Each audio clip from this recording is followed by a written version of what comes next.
Well, I want you to write down the word fear, okay? Write down the word fear. Write down the word fear. And then beside fear, I want you to put self-centered. Self-centered. Because that's what fear is. Fear is totally being focused on who? You.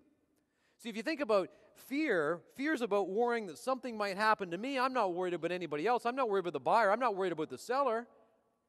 It's called self-preservation. I'm worried about me.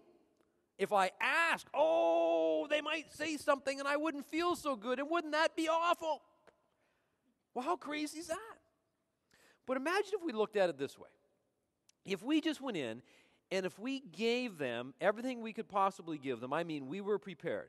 I mean, what we did is, we practiced our scripts. We knew what it is we were going to say. We were a true professional. Just like Adil was up here, we worked on it all the time.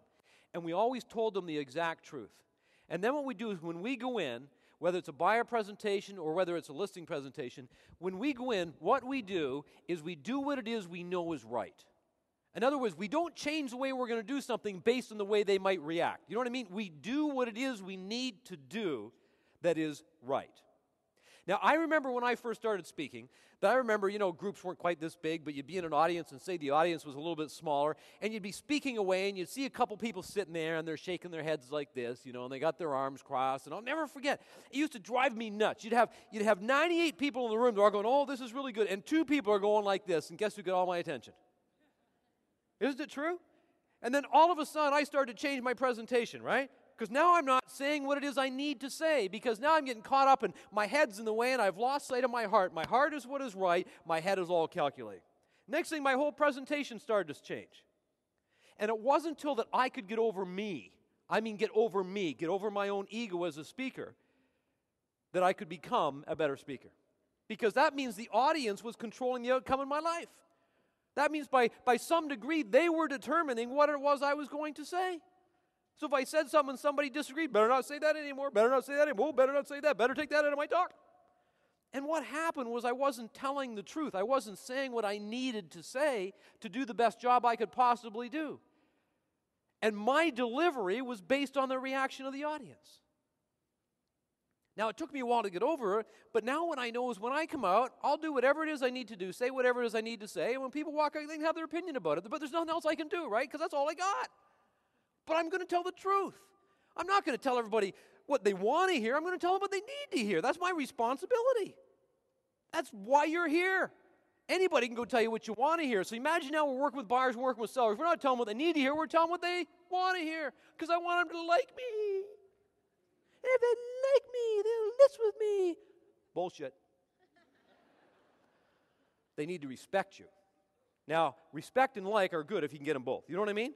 Like if you get them both, it's a wonderful thing. But the number one thing in the world is, man, they got to respect who you are. And you know how they respect who you are? They know you're sitting there telling them the truth. That's what they'll respect. They'll go, wow, yeah, you're right. Yeah, because you're being candid. You're not holding back. It's like we're not avoiding that conversation. We're not talking about a whole bunch of stuff to avoid what needs to be said. That's the key. And the only time you're going to get there is when you eliminate fear. When you say to yourself, you want to know something? It doesn't matter what it is they say to me. It doesn't matter. I'm going to do what it is I need to do in this presentation. I am going to ask for the order. I am going to tell them the truth. I am going to tell them they need to sign a buyer agency because I believe in it for them. And as long as I believe in it for them, it's easy to tell them the truth. And at the end of the day, whatever they choose to do, I'm okay with. And I'm going to get in my car and I'm going to drive home and I'm going to feel good about who? Me.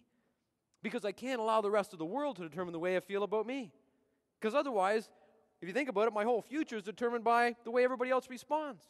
And if you think about it, the most successful people in the world, they just get rejected more than everybody else.